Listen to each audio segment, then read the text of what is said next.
हमने पिछले हफ्ते भी डिस्कशन की थी कि आईएमएफ का वफ्द जो पाकिस्तान के दौरे पर आया और ये अपनी नौयत का एक मुख्तलिफ वफ्द है जो पाकिस्तान में गवर्नेंस के मसाइल हैं उनको डायग्नोज करने के लिए यहाँ पर आया था। और उनकी मुलाकात जो पाकिस्तान के चीफ जस्टिस हैं उनके साथ भी हुई है, वो आगे चल के बात करेंगे।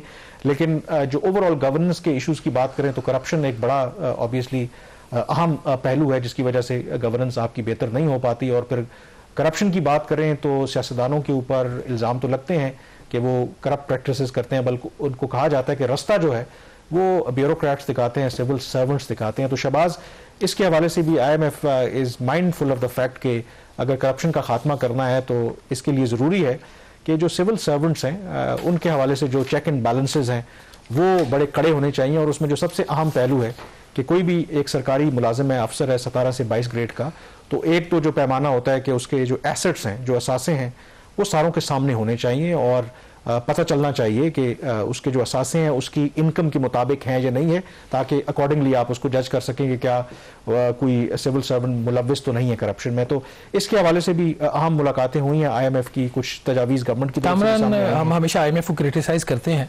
और बहुत सारी ऐसी चीज़ें होती हैं जहाँ पे आईएमएफ पाकिस्तान के ऊपर अनड्यूली प्रेशराइज पाकिस्तान को करता है। कुछ ऐसी चीज़ आईएमएफ करवाने की कोशिश करता है जो कि ओवरऑल पाकिस्तान का जो गवर्नेंस का निज़ाम है, उसके जो इंडिकेटर्स हैं हेल्थ के, उन चीज़ों के लिए वो बेहतरी की बात करता है। यहाँ पे भी एक शर्त तो है प्रोग्राम के अंदर कि पाकिस्तान के जो सिविल सर्वेंट्स हैं ग्रेड 17 से 22 तक, ये वो लोग हैं जो कि मुल्क की तकदीर के फैसले कर रहे होते हैं सियासतदानों के बाद। समटाइम सियासतदानों से ये ज़्यादा पावरफुल होते हैं।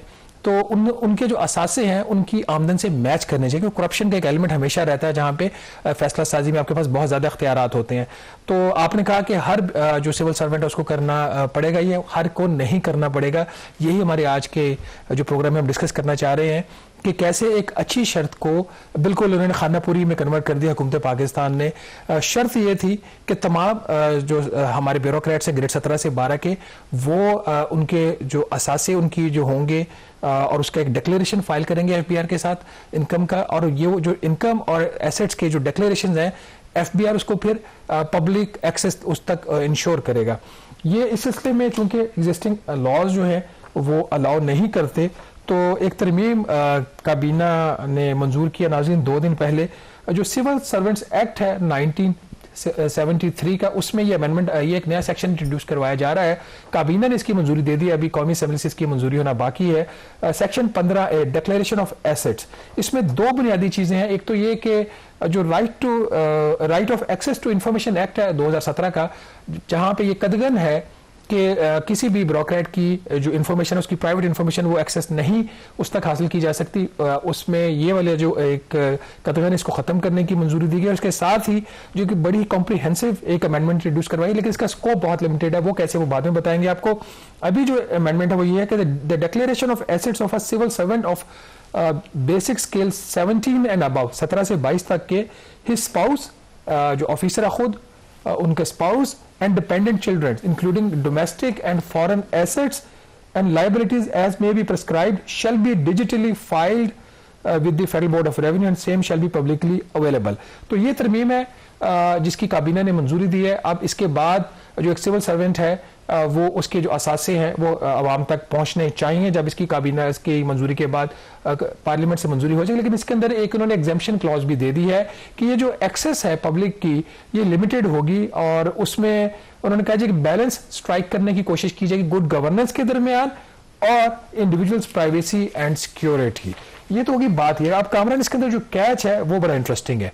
कैच इसके अंदर ये है कि always lies in the details, और उसके लिए थोड़ा सा इनके बैक एंड पे काम करना पड़ता है। अब ये जो कानून है ना 1973 का, उसके अंदर एक सिविल सर्वेंट की एक डेफिनेशन दी हुई है और वो डेफिनेशन बहुत ही लिमिटेड है। उसके मुताबिक the civil servant means a person who is member of an all Pakistan service or of a civil service of the federation or who hold a civil post in connection with the affairs of the federation। ये limited कर दिया यहाँ पे इन्होंने, including any such post connected with the defense। अब ये civil servant जो कुछ डिफेंस के ऊपर उनकी होती हैं, कुछ पोजीशंस होती हैं, not the law enforcement agencies, not the arm forces, उसकी बात नहीं हो रही, कुछ सिविलियंस भी वहां पे पोस्ट होते हैं, उनकी बात, ये डेफिनेशन उन तक अप्लाई करते हैं। और ये टोटल कोई 12 ऑक्यूपेशनल ग्रुप्स हैं जिसके ऊपर ये जो डेफिनेशन है वो एप्लीकेबल होगी, जिसमें आपका कस्टम एंड ट्रेड है, फॉरेन आपकी सर्विस है, देन इंफॉर्मेशन ग्रुप है, आपकी पाकिस्तान एडमिनिस्ट्रेटिव सर्विस है, इनलैंड रेवेन्यू सर्विस है, पोस्टल सर्विसेज है, इसके अलावा ONG है, पाकिस्तान ऑडिट एंड अकाउंट्स है, 12 सर्विसेज है, पुलिस सर्विस है खासतौर पर इसके अंदर, और रेलवेज भी है। ये सिर्फ उन लोगों तक अप्लाई करेगी, वो लोग या फिर उनके साथ जो अटैच डिपार्टमेंट्स। अब जो कैच है इसके अंदर, ये जब मैंने एस्टेब्लिशमेंट डिवीजन में बात की तो उनके कुछ हुकाम ने कहा कि रफली को 25,000 जो ऑफिसर्स हैं वो इस कैटेगरी में आएंगे। अब 25,000 के अंदर भी एक एग्जाम्पशन उन्होंने आपको बताया कि प्राइवेसी और सिक्योरिटी के तहत भी एक बैलेंस स्ट्राइक करने की कोशिश की जाएगी।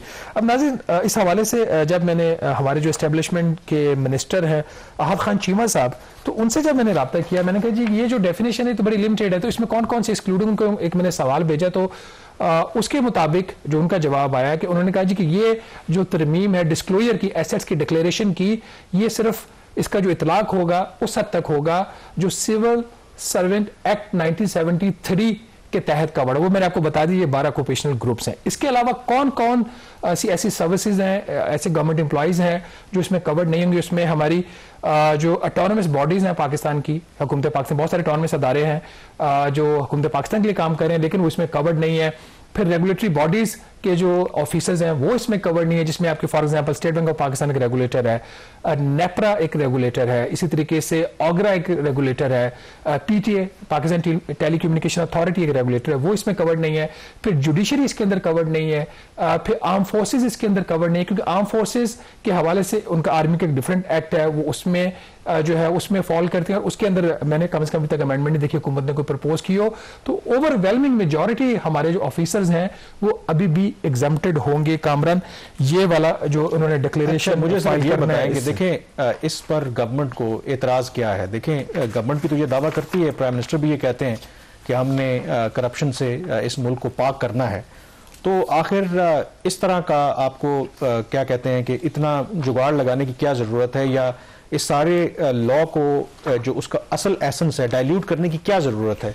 क्योंकि सबसे इंपॉर्टेंट चीज जो है गवर्नेंस में वो ट्रांसपेरेंसी है ना, और आप क्यों प्रोटेक्ट करना चाहते हैं किसी भी जो सरकारी जो मुलाजिम है, तो इसके पीछे मंतक क्या है? क्या इसकी पीछे मंतक ये है कि जो मुस्तकबिल में, ताकि ये बात तो फैक्ट है ना कि हमारे यहाँ जो पब्लिक ऑफिस होल्डर्स होते हैं, जो पॉलिटिशियंस होते हैं, मिनिस्टर्स होते हैं, वो ब्यूरोक्रेट्स के साथ मिलकर ही करप्शन करते हैं, तो क्या वो एक जो रास्ता है अपने लिए वो छोड़ना चाहते हैं ऐसी सूरत में? मैं इस पे पॉलिटिशियन को बिल्कुल भी ब्लेम नहीं करूंगा, क्योंकि इस तरह की जो ड्राफ्टिंग होती है, ये सारे काम होते हैं, ये हमारी ब्यूरोक्रेसी करती है। अब इसके अंदर जो अब आवाज, कॉन्फ्लिक्ट ऑफ इंटरेस्ट है, इस तरह की जो अब आवाजें आ रही हैं वो ब्यूरोक्रेसी के अंदर से आ रही हैं। अब जो 12 ऑक्यूपेशनल ग्रुप जिनका मैंने जिक्र किया है उन पे ये लॉ एप्लीकेबल होगा। अब इसके अलावा जो बाकी जो मतलब स्टेट बैंक ऑफ पाकिस्तान है for example, trillions of rupees के वो फैसले करता है, और बहुत सारे ऐसे माजी में वाकयात हुए हैं जहां पे जो स्टेट बैंक ऑफ पाकिस्तान के जो एम्प्लॉइज थे वो अक्यूज हुए हैं इन कनाइवेंस विद दी कमर्शियल बैंकों के साथ मिलकर वो काम करते रहे। एक मामला जो है वो नैब में भी माजी में गया था। ऑगरा आपके देख लें, फिर इसकी आपका जो नेपरा है जो आपके पावर टैरिफ्स डिटरमिन करता है। अब नेपरा के अंदर जितनी गड़बड़ होती है, फ्रैंकली ये जो इंडिपेंडेंट पावर प्रोड्यूसर्स के जो मुआहदे हुए हैं जिसको आज मिलिट्री एस्टेब्लिशमेंट ने खुलवाया, उनको ठीक करने की कोशिश की है। ये वन साइडेड तो इन्वेस्टर्स ने खुद नहीं किया था ना, उसमें कोई पावर डिवीजन का बंदा उसके साथ इन्वॉल्व हुआ होगा, कोई नेपरा का इन्वॉल्व हुआ, तो इसमें शामिल ही नहीं है। इसी तरीके से आपकी जुडिशरी है, उसकी डिफरेंट ट्रीटमेंट है, मिलिट्री के लोगों की डिफरेंट ट्रीटमेंट है, तो ये ट्रीटमेंट खत्म होना चाहिए। मतलब मिलिट्री तो नहीं कहा होगा ना कि आप हमें एक्सक्लूड कर दें। ये तो जिन्होंने IMF से बात की है, जिन्होंने ये अमेंडमेंट प्रपोज की थी और जिसकी काबीना ने मंजूरी थी, उनको देखना चाहिए था कि कॉम्प्रिहेंसिव इसको बनाए। उन्होंने जहां पे ये लिखा है सिविल सर्वेंट्स एक्ट, वहां पे ये बाकी चीजें भी डाल सकते थे। तो I would not blame the politicians के ऊपर जो इल्जाम है वो जोर से ज्यादा आ जाता है। तो इसमें इनको करना तो यही चाहिए था ना, जब आपका कॉन्फ्लिक्ट ऑफ इंटरेस्ट, ये बात बिल्कुल आप ठीक कह रहे हैं, हम अपने प्लेटफॉर्म के ऊपर डिस्कस करते हैं। लेट्स एग्जांपल के स्टेट बैंक जो है वो रेगुलेटर भी है, तमाम बैंक्स को कंट्रोल भी करता है, ट्रिलियंस ऑफ रुपीज में वो डील करते हैं, और ऐसे इदारों में ही तो उनके एक फैसले से किसी को अरबों खरबों का फायदा हो सकता है। नेपरा की आपने बात की है, बाकी जो रेगुलेटर्स हैं, यहीं तो ज्यादा करप्शन का खदशा होता है। देखिए ना, एक कंपनी है, फॉर एग्जांपल एक कंपनी ऑयल इंपोर्ट करती है, उसकी जो प्राइस डिटर्मिनेशन है वो किसने करनी है? वो ऑगरा ने करनी है। ऑगरा इसमें कवर्ड नहीं है। बहरहाल हर जगह पे आईएमएफ को शायद ब्लेम करना ठीक नहीं होता। अभी भी वक्त है, हुकूमत ये जो अमेंडमेंट इन्होंने की है इसको फर्दर कॉम्प्रिहेंसिव इसको कर सकती है। नेशनल असेंबली ने तो अभी इस अमेंडमेंट को अप्रूव नहीं किया, तो इसको बेहतर किया जा सकता है। यहाँ पे हम छोटी सी ब्रेक लेंगे और ब्रेक के बाद जब वापस आएंगे तो डिस्कशन करेंगे एक आईएमएफ की एक ऐसी मीटिंग की जिसमें आईएमएफ को यह बताया गया कि पाकिस्तान अब अनगवर्नेबल हो गया, पाकिस्तान को गवर्न इस तरीके से नहीं किया जा सकता। इसका क्या बैकग्राउंड है, इस पर बात करेंगे छोटी सी ब्रेक के बाद।